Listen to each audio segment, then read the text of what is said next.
Pas kontrolleve të fundit në disa agjenci imobiliare nga administrata tatimore, drejtori ekzekutiv i shoqatës së ndërmjetësuesve të pasurive të paluajtshme kërkon një vëmendje të shtuar nga institucionet për këtë sektor. Sipas Reinaldo Pipirias, problemi qëndron tek operatorët informal, të cilët po deformojnë tregun, duke i përdorur platformat e tyre edhe për pastrim parash. Problemi më i madh është e gjithë informaliteti që ndodh në platformat online, që janë totalisht çfarëdo lloj kontrolli, që shpeshherë janë të pa identifikueshëm, pra normalisht ligji kërkon emër mbi emër, numër licence, numër NIPT-i, emër tregtar, adresë të saktë.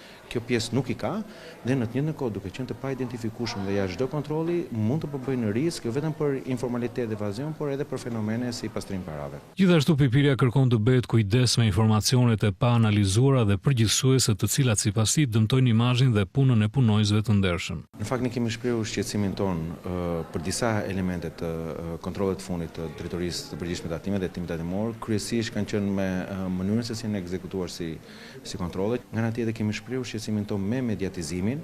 Ka ndodhur inspektimi, po them kontroll vetëm në një pjesë shumë të vogël të gjithë sektorit, dhe ne sugjerojmë që të mbarohet kontrolli i gjithë sektorit dhe më pas të kemi mediatizim, për të dalim me rezultate dhe me gjetje. Dhe e treta që ne besojmë ky pjesë e sektorit e cila po kontrollohet dhe po inspektohet nuk është problemi kryesor. Ndërkaq përfaqësuesi i shoqatës bën thirrje për komunikim institucional për të evidentuar dhe marrë masa për operatorët e palicencuar dhe informal në treg, të cilët dëmtojnë nëpërmjet konkurrencës së padrejtë.